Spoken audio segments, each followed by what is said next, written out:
하나님 말씀을 보겠습니다. 예레미야 31장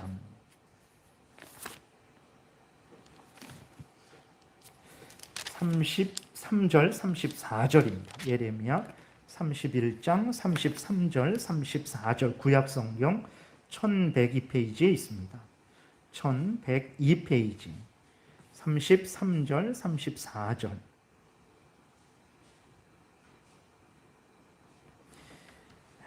33절 34절 우리 교독 한 목소리로 함께 읽겠습니다. 시작. 그러나 그날 후에 내가 이스라엘 집과 맺을 언약은 이러하니 곧 내가 나의 법을 그들의 속에 두며 그들의 마음에 기록하여 나는 그들의 하나님이 되고 그들은 내 백성이 될 것이라. 여호와의 말씀이니라. 그들이 다시는 각기 이웃과 형제를 가리켜 이르기를 너는 여호와를 알라 하지 아니하리니 이는 작은 자로부터 큰 자까지 다 나를 알기 때문이라.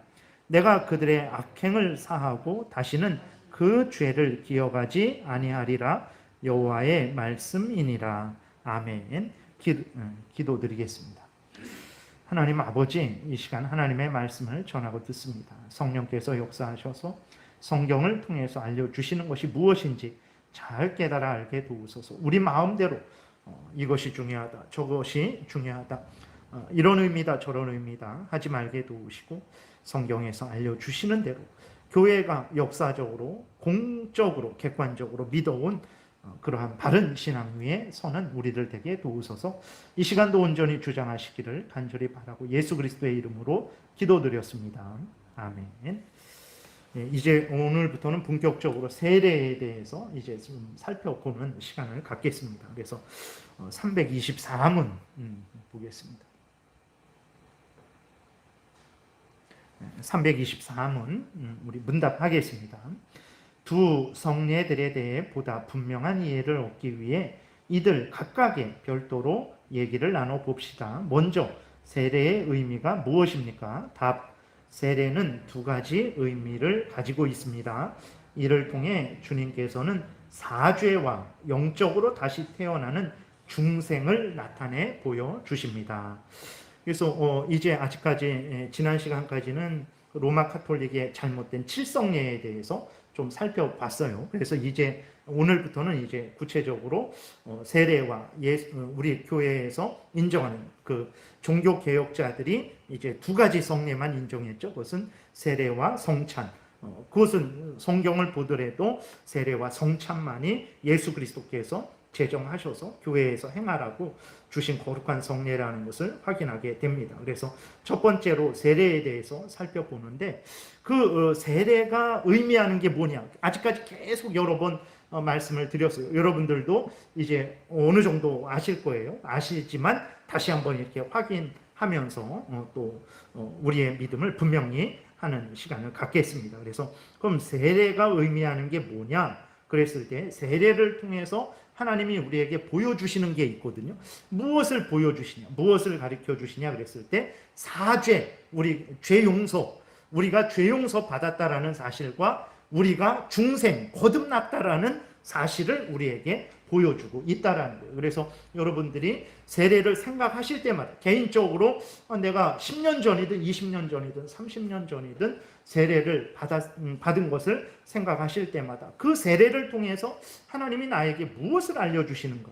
내 죄가 용서받았다라는 사실, 내가 거듭났다라는 사실을 알려주는 거예요. 그래서 그 세례는 세례받는 자들에게 또 세례받는 세례식에 믿음으로 참여하는 모든 자들에게 하나님께서 예수 그리스도를 믿는 자들은 죄 용서함을 받은 자들이다.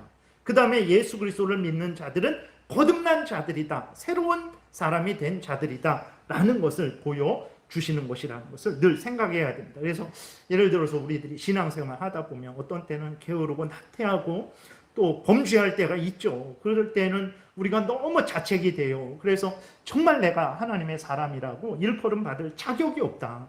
정말 나 같은 사람이 무슨 하나님의 사람인가 라고 정말 부끄럽고 하나님 앞에 죄송하고 정말 어떤 때는 악한 사탄 마귀가 우리의 참 믿음을 흔들어 놓을 때에는 정말 내가 구원받은 사람인가? 이런 생각을 하게 된단 말이에요. 그때 세례를 생각하세요. 그래서 우리들은 구원의 확신을 얻기 위해서 자꾸 어떤 신비한, 예전에는 순복음교회에서는 정말 그때 신학교 다닐 때 순복음교회 인천에 있는 거기 갔었는데 정말 그렇게 얘기해요. 우리 순복음 교인들 중에서 이제 방언 못하는 사람은 구원받지 못한 사람이라고. 우리 뭐 방언 못하는 사람 없죠 하면서 그렇게 방언을 그렇게 하고 그러는 것을 직접 거기에서 봤었는데, 그러니까 구원의 확신을 어디에서 찾냐면 신비한 어떤 체험, 뭐 방언을 한다든지 환상을 본다든지 음성을 듣는다든지. 저도 그래서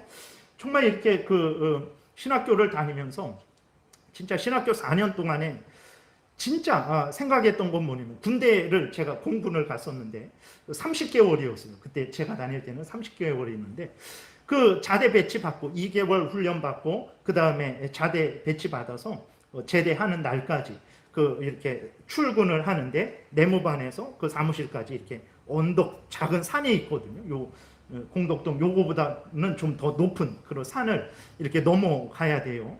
그러면서 매일 기도했어요. 무엇을 기도했냐면 이제 언제 신학교를 그만둘까, 막 하나님 저의 길을 알려주세요, 뭐 이렇게 하면서 그렇게 했어요. 왜 그러냐면 이제 내가 이렇게 아무튼 소명을 받은 것을, 다른 사람들은 목사로서의 소명을 받은 어떤 환상이나 음성이나 어떤 기적이나 어떤 특별한 병치료나 이런 것이 있었는데 저는 그런 게 하나도 없었고, 하면 할수록 뭐 이거는 아닌 것 같고, 저는 부족한 것 같고, 지금도 부족하지만 그때는 더 뭐 그랬으니까 그런 시기였죠. 그래서 정상적으로 하나님의 말씀에 근거해서 얼마든지 분별을 하고 그렇게 확인을 할 수 있었는데 그러지를 못했어요. 그리고 또 이제 그때 군대 가기 전이죠. 그 다음에 갔다 와서도 좀 그랬던 것 같은데 맨날 구원의 확신을 달라고 그렇게 기도하는 거예요. 왜 그러냐면 어떤 특별한 그러한 체험이 없었죠. 저희 어머니도 어떤 특별한 체험이나 뭐 이런 것들을 하는 것을 옆에서 보면서도 저는 그런 게 없었으니까. 그래서 근데 그 체험을 꼭 환상으로 어떤 신비한 것으로만 이렇게 여겼던 거예요. 그래서 그러한 확신을 달라라고 아무튼 기도했죠. 그래서 여러 군데 기도원 다니면서 기도하는데, 금식하는데, 지난번에도 한번 말씀드렸지만 막 금식하고 막 밤에 집회할 때 기도하는데 막 삥 하면서 눈이 막 갑자기 막 이렇게 환하게 밝아오고 막 이제 그런 것 같은, 그래서 이제는 하나님이 무슨 신비한 체험을 주시나 보다 그랬더니 그게 아니고, 너무 금식해갖고 배고프건데 막 이렇게 소리 지르면서 하니까 이게 현기증이 나서 막 그러한 것이고, 막 그래서 그때도 막 실망하고, 하나님이 왜 분명하게 확신을 안 주신다, 하나님이 내가 너의 하나님이다, 너는 내 자녀다, 이러한 확신을 왜 안 주시는가, 자꾸 그런 식으로만. 그래서 그냥 자꾸 하나님 좀 무슨 뭘 보여달라 그리고 들려달라 그리고 어떤 뭐 특별한 기적을 일으켜달라고 막 그렇게 했었어요. 근데 하나님이 우리가 죄 용서함을 받았고 하나님이 우리가 하나님의 자녀다, 구원받았다 라는 것을 무엇을 통해서 알려주시냐면 세례, 성례를 통해서 알려주시는 거예요. 그러니까 우리들은 세례와 성찬에 세례와 성찬을 왜 교회에 주셨는지를 몰라요. 그걸로 활용해서 말씀드렸잖아요. 이거는 칼빈이 1542년에 이걸 만든 거예요. 칼빈이라는 사람이 1542년. 근데 개인이 만든 건데 뭐하라, 오늘 우리가 한 500년 지나서, 500년인가요? 더 지났나요? 그렇게 지나서 왜 이것을 하나? 칼빈이 만들었지만 이것이 성경을 아주 핵심적으로 요약한 교리 문답이기 때문에 교회에서 객관적으로 채용을 했어요. 이것은 교회에서 공적으로 가르쳐야 되는 아주 잘 성경을 요약한 교리 문답이다. 그래서 교회에서 객관적으로 공인을 했어요. 그래서 이게 지금 우리가 하는 거지, 개인적인 걸 뭐하러 합니까? 근데 여기에서도 보듯이 이게 이 칼빈의 생각이 아니라 성경이 그것을 말하고 있는데, 그럼 세례가 의미하는 게 뭐냐? 보면 여기에 죄 용서함 받은 거, 그 다음에 거듭난 것을 우리에게 확인시켜 주는 거예요. 그러니까 우리는 내가 죄 용서함을 받고 거듭난 것, 하나님의 자녀가 된 것, 다른 표현으로 하면 구원받은 것을 무엇을 통해서 확인을 하냐면 신비한 어떤 체험이나 환상이나 음성이나 기적이나 이런 것들을 통해서 확인하려고 한단 말이에요. 아닙니다. 교회가 공적으로, 역사적으로 교회가 계속 이어져 왔죠. 그 초대교회 때부터 역사적으로 이어져 왔어요. 그러한 교회가 역사적으로 또 한 개인이 아니라 공적으로, 객관적으로 교회가 공적으로 저 사람이 구원받았는지 안 받았는지, 죄 용서함을 받았는지, 그것을 무엇으로 확인하라고 했냐면 신비한 체험, 음성 들었어? 환상 봤어? 기적 맛봤어? 이것으로 한 게 아니라 세례와 성찬을 통해서 확인하라 그런 거예요. 그러니까 근데 우리는 그 교회가 역사적으로 공교회 객관적으로 세례와 성찬을 통해서 하나님의 죄 용서, 내가 거듭남을 확인하고 확신하게 해왔는데, 우리들은 오늘날에는 그러한 하나님이 주신 성경에서 주셨잖아요. 그리고 교회가 역사적으로 객관적으로 사용해온 그것들은 다 던져 버리고 우리는 새로운 기준을 정하는 거죠. 신비한 체험했어요? 신비한 환상 봤어요? 신비한 음성 들었어요? 그런 것도 없는데 왜 구원 얻었다 그러지? 이런 식이 된 거예요. 근데 역사적으로 보면 신비한 체험을 할 수도 있고 안 할 수도 있어요. 음성을 들을 수도 있고 못 들을 수도 있습니다. 그리고 들은 것은 내 개인적인 일이지, 제가 음성 들었다고 여러분, 내가 오늘 이 음성 들었는데 여러분도 이 음성 따라 살아야 됩니다. 어디 하나님이 그런 말씀을 하셨어요? 없어요. 하나님이 우리에게 말씀하신 것은 성경 말씀을 따라 살아가라고 했지, 제가 음성을 들었다고 제 음성 들은 거에 따라서 여러분들도 다 제가 음성 들은 거 따라와야 됩니다 라고 하면 그게 잘못된 시작이 되었다는 것을 우리가 기억해야 됩니다. 그래서 구원의 확신을 무엇으로, 우리가 앞에서 말씀드렸듯이 신앙생활 힘들고 어렵고 그냥 이렇게 매너리즘에 빠지고 형식적이 되고 또 더더군다나 내가 범죄하고 이랬을 때에는 정말 내가 또 어려움을 당하고 계속 고난이 있을 때는 정말 하나님이 나를 사랑하시는가, 나를 하나님의 자녀 삼아 주셨는가 의심이 든단 말이에요. 그때 뭐라고 하냐면 세례를 생각하라는 거예요. 왜 세례를 생각하냐? 세례가 의미하는 것이, 세례를 통해서 하나님이 우리에게 확인시켜 주는 것이 뭐냐면 너는 죄 용서함을 받은 자다, 너는 거듭난 자다라는 것을 확인시켜 주는 거예요. 이런 것으로 나를 향한 하나님의 은혜, 구원의 은혜를 확인하지 못하고 앞에서 말씀드렸던 대로 성경과는 전혀 다른 것을 기준을 가지고 그것으로 구원의 확신. 그래서 정말 저도 얼마나 시간을 낭비하고 얼마나 마음을 졸이고 정말 신학을 그만둬야 되겠다라고, 진짜 군대에서 28개월 동안 하루도 안 빠지고 맨날 그 출퇴근하면서 이렇게 혼자 버스 타지 않고 걸어 다니면서 하나님께 기도했는데 하나님이 한 번도 응답해 주시지 않았어요. 진심으로 기도했습니다. 정말 그 걸어가면서 그냥 이렇게 하면서 그렇게 했는데도 기도에 열심히 모자라서 그렇다. 그 정도 기간 했으면 이렇게 말씀이라도 한번 하실 텐데, 한마디라도 그래라고 하실 텐데 그러지도 않으셨어요. 왜 그러냐? 이미 하나님께서 분명한 그러한 표지들을 우리에게 주셨는데 헛된 것으로 그것을 자꾸 찾으려고 하니까 하나님이 잘못된 것에 대해서는 응답을 하시지 않은 거죠. 그래서 세례가 의미하는 게 뭐냐 그랬을 때에 사죄와 중생을 의미하는 것입니다. 그러면 사죄, 죄 용서를 의미하는 거예요. 그러니까 예수 그리스도를 믿으면 하나님이, 넘겨보세요. 예레미야 오늘 본문 읽은 대로 이게 예수 그리스도를 믿으면 하나님이 우리에게 은혜를 주시는데 어떤 은혜냐 그랬을 때에 하나님이 우리 하나님 되고 우리가 하나님의 백성 되는 게 예수 그리스도를 믿음으로 말미암아서 얻는 그러한 약속입니다. 너가 예수 그리스도를 믿으면 내가 너의 죄를 용서하고 너를 나의 자녀 삼고 내가 너의 하나님이 되어 주겠다라는 것이 이제 약속이에요. 그러한 은혜를 주시는 건데, 그것은 다른 표현으로 하면 이 34절에 예레미야 31장 오늘 본문 읽은 34절에 그 보게 되면 거기에는 어떤 의미가 들어있는 거냐면 죄 용서와 거듭남의 의미도 들어있는 거예요. 그들이 다시는 각기 이웃과 형제를 가리켜 이르기를 너는 여호와를 알라 하지 아니하리니 이는 작은 자로부터 큰 자까지 다 나를 알기 때문이라. 이제 예수 그리스도를 믿는 사람에게 성령께서 이제 양자의 영으로서 거하시면서 그 모든 예수 그리스도의 공로를 적용시켜 주시고 우리를 거듭나게 하셔서 그 사람이 아이건 어른이건 간에 하나님의 자녀가 되게 해주는 거죠. 그리고 내가 그들의 악행을 사하고 다시는 그 죄를 기억하지 아니하리라, 이렇게 기록이 되어 있는데, 예수를 믿어서 하나님의 자녀가 된 사람에게 주시는 하나님의 죄 용서는 어느 정도의 죄 용서냐면 34절 끝부분에 다시는 그 죄를 기억하지 않는 죄 용서예요. 네. 이사야 43장 25절에 곧 나는 하나님이죠.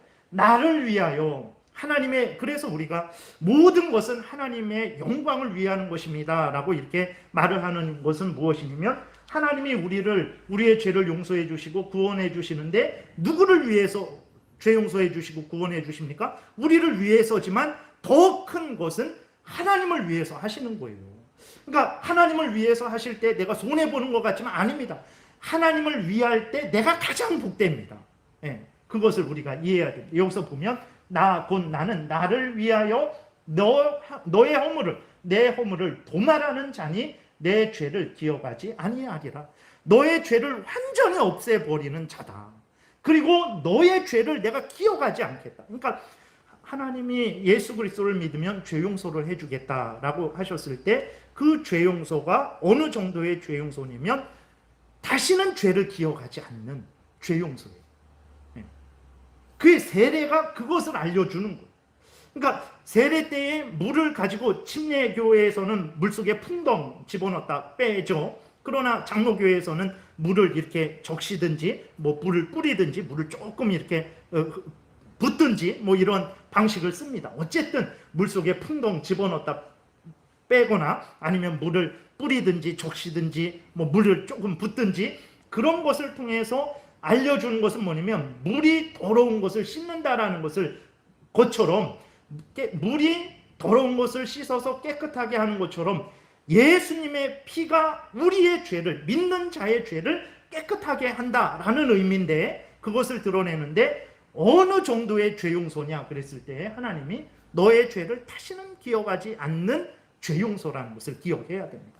그 다음 넘겨보세요. 히브리서에서 이것을 그대로 인용하고 있어요. 이게 18절까지인데 제가 쭉 읽어드리겠습니다. 오직 그리스도는 죄를 위하여 한 영원한 제사를 드리시고 하나님 우편에 앉으사 그 후에 자기 원수들을 자기 발등상이 되게 하실 때까지 기다리시나니 그가 거룩하게 된 자들을 한 번의 제사로 영원히 온전하게 하셨느니라. 또한 성령이 우리에게 증언하시되 주께서 이르시되 그날 후로는 그들과 맺을 언약이 이것이라 하시고 내 법을 그들의 마음에 두고 그들의 생각에 기록하리라 하신 후에 또 그들의 죄와 그들의 불법을 내가 다시 기억하지 아니하리라 하셨으니 이것들을 사하셨은즉 우리의 죄들을 사하셨은즉 다시 죄를 위하여 제사 드릴 것이 없느니라. 무슨 얘기냐면 그 이사야 43장 그 다음에 예레미야 31장에서 하셨던 말씀을 그대로 하고 있죠. 하나님께서 예수 믿는 사람들의 죄를 다시는 기억하지 않겠다. 구약 때에만 말씀하신 것이 아니고 신약 때에도 말씀을 하셨어요. 그러니까 하나님이 예수 믿는 사람의 죄를 용서해 준다 그랬을 때에 그 죄 용서는 어떠한 죄 용서냐면 완전히 도말하는 죄 용서. 다시는 하나님이 기억하지 않는 죄 용서라는 것을 우리가 기억을 해야 되는 것입니다. 그래서 하나님의 용서는 반만 용서하는 게 아니에요.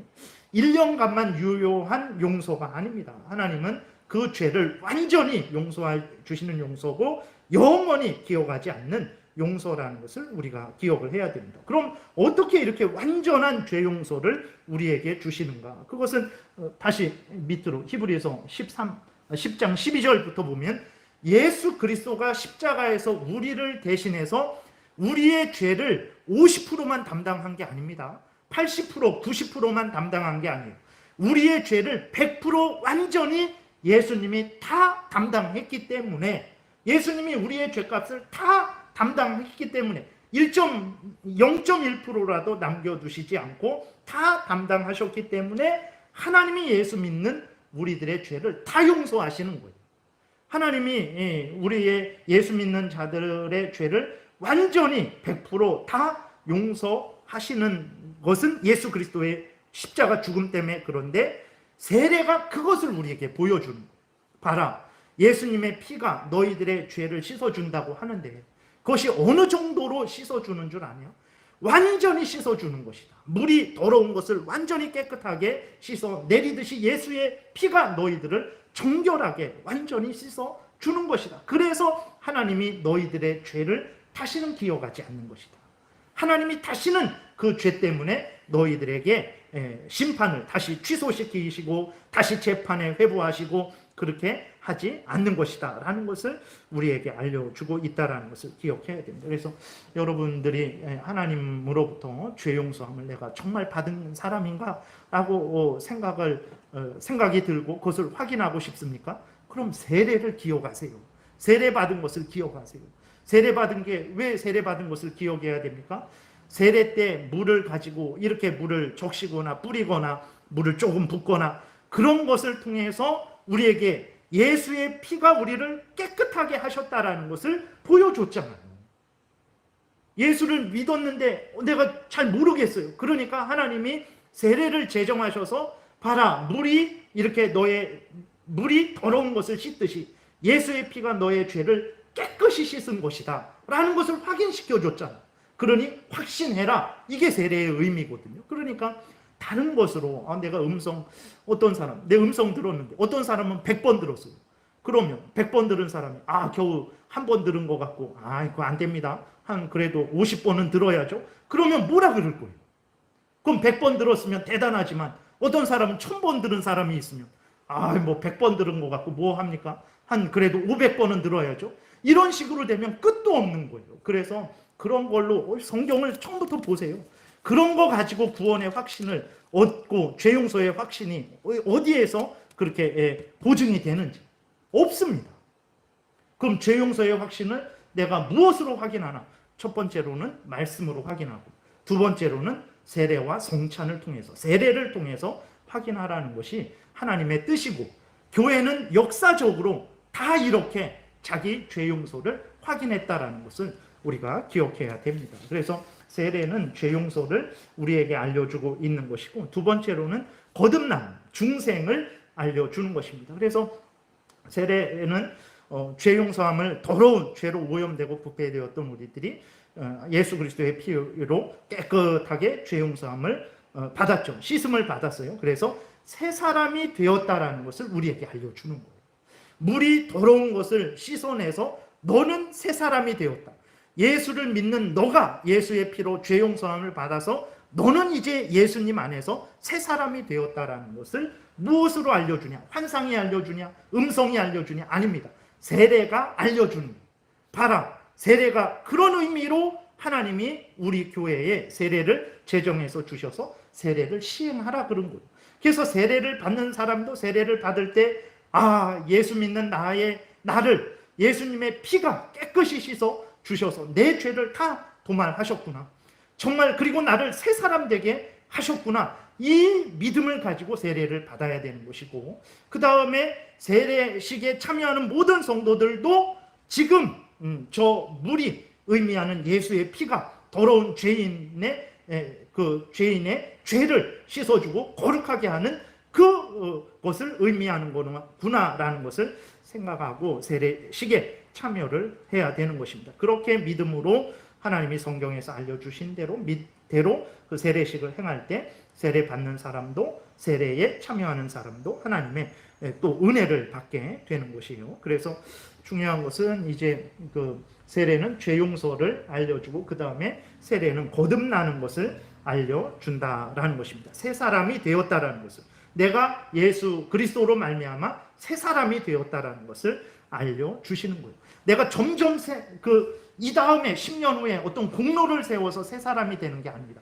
예수 그리스도를 믿을 때 내가 죄인임을 인정하고 하나님 앞에 회개하고 예수 그리스도가 나의 구주시라는 것을 믿을 때 그때 내 죄가 용서되는 것이고 그때 내가 하나님의 사람이 되는 것이지 10년 후에 한번 보고 점검해서 결산해서 자격 있으니까 그때 새 사람이 되는 게 아니에요.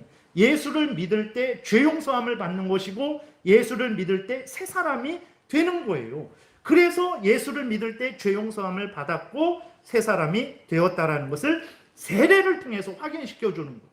물이 더러운 것을 씻는 것처럼 예수의 피가 너의 죄를 씻은 것이다. 그래서 너는 이제 정결한 사람이 된 것이다. 법적으로 그걸 알려주는 거예요. 근데 실제적으로 내가 계속해서 거룩해지는 것은 이제 성화죠. 성화. 하나님이 그렇게 선언해 주시고 예수 믿는 우리들을 점점 날마다 거룩하게 만들어 가시는 거예요. 언제 완전히 거룩하게 되냐면 우리가 죽어서 천국에 갔을 때, 아니면 예수 그리스도께서 살아있는 동안에 오실 때, 그때 우리를 완전히 거룩하게 만들어 주실 것입니다. 그래서 우리들이 세례가 무엇을 의미하는가? 바로 죄 용서와 거듭남을 우리에게 알려주는 거예요. 내가 정말 거듭난 사람인가 확인하고 싶습니까? 세례를 생각하세요.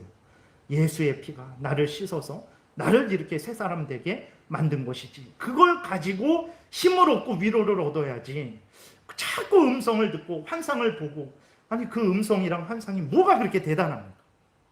그래서 음성을 들었어요. 그래서 어떻게 하라고? 들었는데 그냥 들은 거예요. 감사한 일이죠. 기쁜 일이고, 하나님이 믿음 없는 나에게 정말 의심하고 또 의심하니까 좀 제발 의심하지 말고 확인, 이렇게 내가 너를 사랑한다 라고 음성을 들려주셨을 수도 있어요. 그러면 결국은 확인되는 게 뭡니까? 예수 믿으면 정말 하나님의 자녀 삼아 주신다라는 게 진짜네. 이게 확인되는 거예요. 음성이 내가 어떤 그 생활하면서, 믿음 생활하면서 체험한 신비한 체험이 결국은 성경을 확인시켜 주는 거잖아요. 정말 하나님이 나의 하나님이네. 정말 하나님이 나를 버리지 않는구나. 정말 하나님이 나를 사랑하시는구나. 기도하면 응답해 주시겠다 그랬는데 정말 간절히 기도해서 어떤 정말 놀라운 기적을 경험했어요. 확인되는 게 뭡니까? 기도하면 정말 응답 주시는구나. 이게 확인되는 거예요. 근데 오늘날의 그 문제는 무엇이냐면, 그리스도인들이 음성을 어떤 신비한 체험을 해서 결국 성경으로 다시 돌아와야 되는데 성경은 버리고 그 신비한 체험만 따라가게 되는 거예요. 그럼 그게 정말 하나님이 주신 것인지, 정말 하나님의 역사인지 어떻게 확인이 됩니까? 결국은 성경으로 돌아와서 확인돼야 된단 말이에요. 근데 중요한 것은 그렇게 하지 않죠. 그러니까 간도 끝도 없이 나가버리는 거예요. 성경은 성경이고 내 신앙생활은 신앙생활이고 전혀 다른 삶을 살아가게 되는 것입니다. 그래서는 안 되는 거예요. 그래서 여러분들이 정말 죄 용서함 받은 것을 확인하고 싶으시고, 여러분들이 거듭난 것을 확인하시고 싶으시면 세례를 생각하십시오.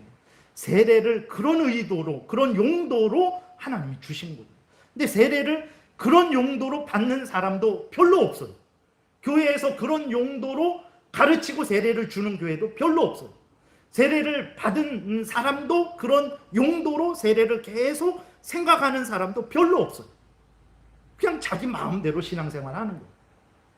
들은 대로, 경험한 대로. 그래서 자기 마음대로 신앙생활 하는 거예요. 그래서는 안 됩니다. 역사적으로 장로교회가 객관적, 공적으로, 역사적으로 이러한 신앙생활을 해왔다는 것을 우리가 기억을 해야 되는 것입니다. 그 다음 325문, 물은 325문 문답합니다. 물은 그것이 제시하려는 사실들과 어떤 유사성을 가지고 있습니까? 답, 사죄는 일종의 세척과도 같습니다. 이를 통해 우리 영혼은 더러움으로부터 정결하게 됩니다. 이는 우리 육신의 추잡함이 물을 통해 깨끗하게 씻겨지는 것과 같습니다. 그러니까 물 자체가 이제 나오겠지만, 물 자체가 우리 죄를 씻는 게 아닙니다. 물이 나타내는 예수의 피가 우리 죄를 씻는 거예요. 로마 카톨릭은 문제가 뭐냐면 물 자체가 우리 죄를 씻는다고 그래요. 물은 물인데 어떻게 우리 죄를 씻습니까? 물을 통해서 나타내는 예수님의 피가 우리 죄를 씻는 거예요. 이것을 잊어서는 안 됩니다. 그래서 로마 카톨릭의 왜 그러한 것들을 우상숭배다라고 말을 하면 이 물 자체를 대단한 성수라고 생각을 하는 거예요. 우리 죄를 씻을 수 있는 거룩한 물이다. 그래서 물을 소중하게 생각해요. 아니, 물은 물입니다. 물은 물이에요. 그렇다고 물을 무시하지는 않습니다.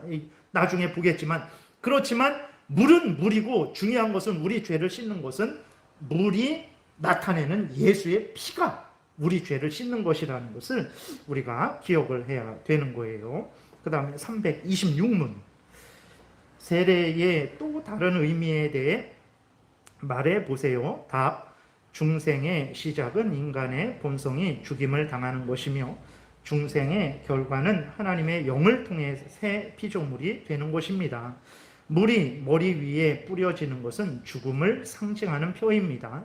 그렇지만 우리는 여기서 부활이 상징적으로 제시되어 나타나고 있음도 보게 됩니다. 이것은 물 뿌림이 우리가 물속에 빠져 익사할 정도로 오래 계속되질 않고 순간적으로 일어난다는 사실에서 알 수 있습니다. 재밌는 말인데, 무슨 내용이냐면 중생이라는 것이 무엇인지를 좀 이렇게 설명해 주고 있는 거예요. 그래서 중생, 거듭났다, 새 사람이 되었다라는 것은 두 가지가 있습니다. 그 세례가 무엇을 의미하냐? 죄 용서와 중생을 의미한다 그랬어요. 그럼 중생은 무엇을 의미하냐? 중생은 두 가지입니다. 하나는 죄에 대해서 죽고, 하나님은 하나님에 대해서 사는 것을 의미해요.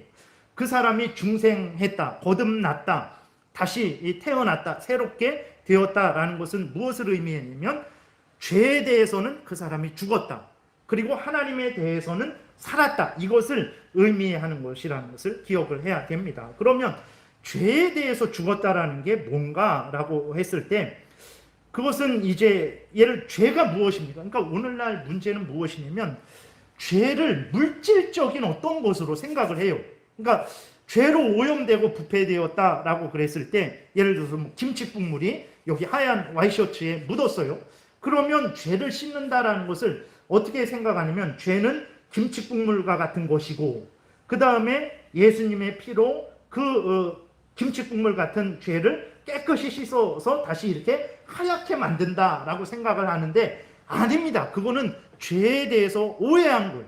죄는 이런 김치국물 같이 물질적이고 어떤 이런 실체가 있는 게 아니에요. 그럼 죄는 뭡니까? 그랬을 때, 죄는 하나님과 나와의 관계에 있어서 하나님을 덜 사랑하는, 그게 죄예요. 하나님을 덜 사랑함으로 말미암아서 또 하나님의 직접적인 명령이 있는데 그 십계명을 어기는 게 죄예요. 그러니까 하나님의 명령을 덜 준행하는 것도 죄고, 하나님의 명령을 어기는 것도 죄죠. 그 하나님의 명령을 덜 준행하고 어김으로 말미암아서 결과가 죄에 대한 결과물이지, 이 결과물이 죄가 아닙니다. 그러니까 죄라는 것을, 그래서 사람들이 죄에 대해서 죽는다라는 생각을 오해를 해요. 그게 무슨 의미인지를 몰라요. 그러니까 다시 말해서 죄가 이런 게 아니에요. 이게 있는데, 내 몸에 이게 붙어 있는데 예수님의 피로 씻어갖고 내 몸에 붙어 있는 이것을 떼어버렸다, 그래서 이제 나는 새 사람이 되었다. 아닙니다. 그게 성경이 말하는 거듭남이 아니에요. 그럼 성경이 말하는 거듭남은 무엇입니까? 죄라는 것은 내가 하나님과 교제하고 하나님을 온전히 사랑하고 하나님의 뜻을 따라야 되는데, 하나님을 사랑하지 않고 하나님의 뜻을 따라가지 않고 어떻게 하냐면 악한 사탄 마귀와 교제를 하는 거예요. 악한 사탄 마귀와 뜻을 따라, 악한 사탄 마귀의 뜻을 따라 살아가는 거예요. 내 탐욕을 따라 살아가는 거예요. 그게 죄거든요. 그게 죄예요. 그러면 그것을 멈추는 게 죽는 거예요. 네. 무슨 얘기인지 아시겠어요? 내가 이렇게 붙어 있는 게, 내가 새 사람이 되는 게, 내가 이 죄가 이렇게 딱 붙어 있었는데, 띄어도 안 띄어지는데, 사람이 띄려고 해도 안 띄어지는데, 예수님의 피로 이렇게 부으니까 이게 뚝 떨어져서 죄가 절로 이렇게 떨어져 나갔어요. 그런 게 아닙니다. 그러니까 말씀드렸듯이 하나님을 사랑하고 경외해야 되는데, 하나님의 명령을 따라야 되는데, 하나님을 사랑하지 않고 경외하지 않고 사탄을 좋아하고 사탄의 말을 듣고 어떤 범죄하는 그런 일들을 행하고 있는 게 죄예요. 그래서 그럼 죄에 대해서 죽었다라는 것은 이제 더 이상 사탄의 말을 듣지 않고 세상의 인간의 탐욕의 말을 듣지 않고 그러한 탐욕거리를 추구하지 않고 동시에 이게 죽는 거예요. 그리고 살았다라는 건 뭘 얘기하는 거냐면 이제는 다시 하나님을 사랑하고 하나님을 의지하고 하나님의 말씀을 따라서 살아가는 사람이 된 것을 새로운 사람이 되었다. 거듭났다. 죄에 대해서는 죽고 하나님에 대해서는 살았다. 이런 의미라는 것을 기억해야 됩니다. 그래서 중생했다라는 것이 다른 것이 아닙니다. 중생했다라는 것을 무엇으로 알 수 있습니까? 환상을 본 것으로 중생했다, 음성을 들은 것으로 중생했다, 그렇게 알 수가 없어요. 중생했다라는 것은 그 사람이 이제는 죄를 싫어하고 미워하고, 그러니까 그러한 하나님이 아닌 우상을 섬긴다든지 자기를 섬긴다든지 또 하나님의 영광을 따라야 되는데 탐욕을 따르고 어떤 죄악된 쾌락을 따르고, 이게 죄거든요. 이 모든 게 죄인데 이것을 멈추는 게 죽었다라는 거예요. 이것을 더 이상 하지 않는 거예요. 그러니까 죽은 사람이 움직이지 않잖아요. 죄에 대해서 죽었다라는 것은 내가 더 이상 이러한 악한 일들을 하지 않는 거예요. 그리고 하나님에 대해서 살았다라는 것은 하나님과 교제하고 하나님을 의지하고 하나님 말씀을 준행하는 이 삶을 살아가는, 그것이 중생입니다. 중생에는 두 가지, 죄에 대해서는 죽어야 돼요. 더 이상 사탄을 따르고 쾌락을 따르고 세상 정욕을 따르고 그래서는 안 됩니다. 그것이 멈춰야 되는 거예요. 그리고 이전에는 하지 않았죠. 죄 가운데 있을 때는 이것만 하다가 이제는 하나님께로 돌아와서 하나님을 사랑하고 의지하고 하나님의 말씀을 따라 살아가는, 이것이 중생이에요. 회개도 죄를 미워하고 버리고 끊고 하나님을 사랑하고 하나님의 뜻을 따르는 게 참된 회개듯이, 참으로 거듭난 사람은 죄에 대해서는 죽는 거예요. 죄를 더 이상 행하지 않는 거예요. 그러한 마음과 태도, 관계를 끊어버리는 거예요. 그리고 다시 하나님과 새로운 관계를 맺는 거예요. 세례가 너희들은 이렇게 거듭났다. 이제 너희들은 죄에 대해서 죽은 자들이다.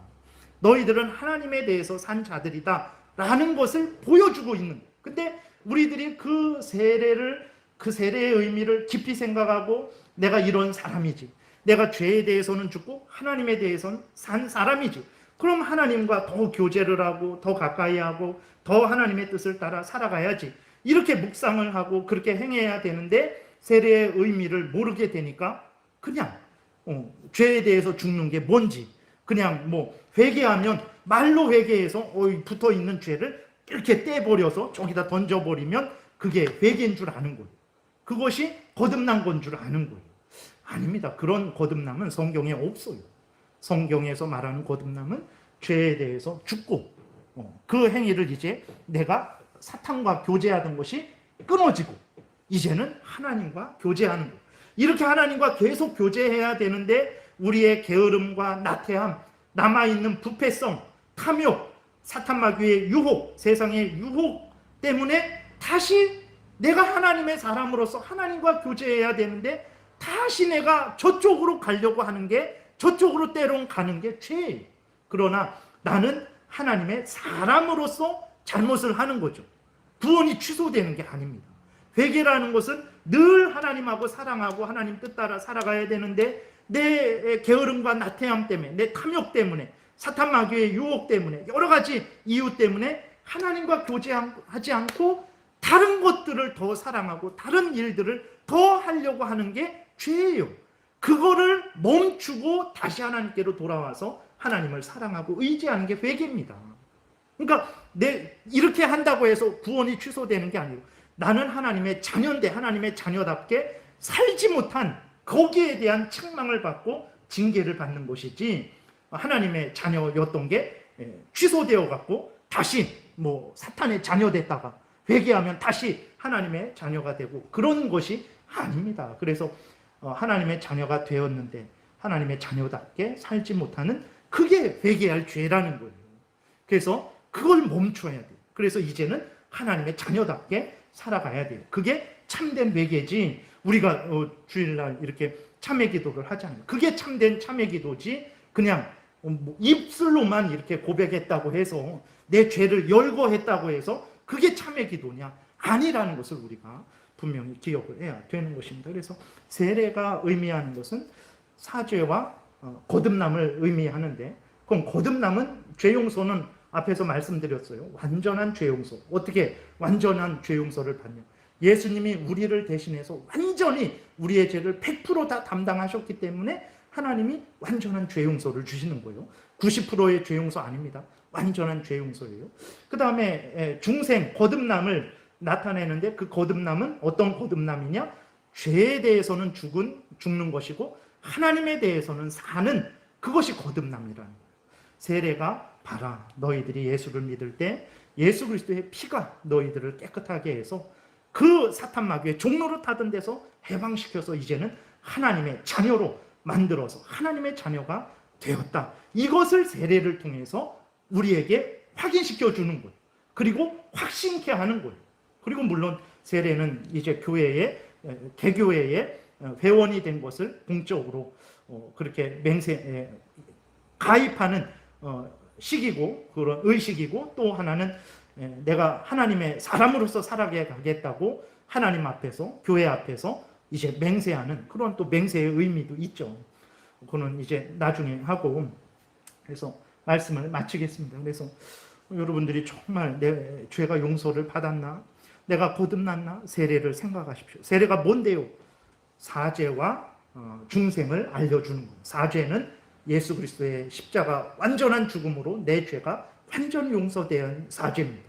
중생은 내가 죄에 대해서 죄된 행위, 하나님 말고 다른 것을 사랑하고 다른 것을 경외하고 다른 탐욕을 따라가는 그 죄를 멈추고 거기에 대해서는 죽고 끊고 하나님과 다시 관계가 회복되어서 하나님을 사랑하고 하나님의 명령을 따라 살아가는 그것이 중생이에요.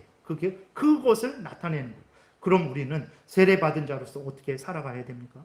죄 용서함을 받았다라는 것을 확신하고 내가 하나님의 자녀 되었다라는 것을 확신하고 감사하고 하나님의 자녀답게 살아가야 되는 거죠. 하나님의 세례를 받아놓고도 여전히 이러한 죄를 끊지 않아요. 죽지 않았어요. 계속 살아있어요. 그리고 하나님과는 새로운 그 관계, 교제가 이루어지지 않아요. 그러면 그는 세례를 잘못 받은 거죠. 그러니까 위선적으로 받은 사람일 수도 있고 아니면 이제 올바로 세례의 의미를 계속해서 이제 믿고 따라 나가야 되는데 그러지 못하고 시험 든 거죠. 시험 든 것이고 게으르고 나태한 것이고 그것이 죄에 빠진 거죠. 속히 회개하고 돌아와야 되는 것입니다. 여기까지 우리 살펴보겠습니다. 기도드리겠습니다. 살아계신 하나님 아버지 감사를 드립니다. 세례가 이렇게 유용한 것이고 우리들에게 하나님의 은혜를 예수 그리스도로 말미암은 죄 용서를 거듭남을 구원을 확인시켜주고 또 알려주어서 우리로 확신케 하고 흔들리지 않게 하고 하나님의 자녀로서 살아가게 하는 의미로 주신 것인데 우리는 세례의 의미를 하나도 모릅니다.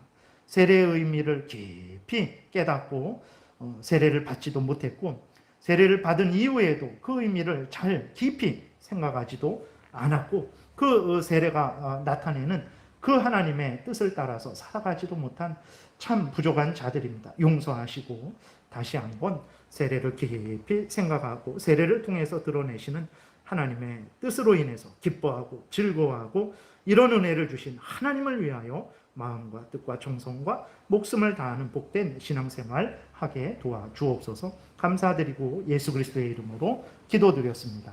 아멘.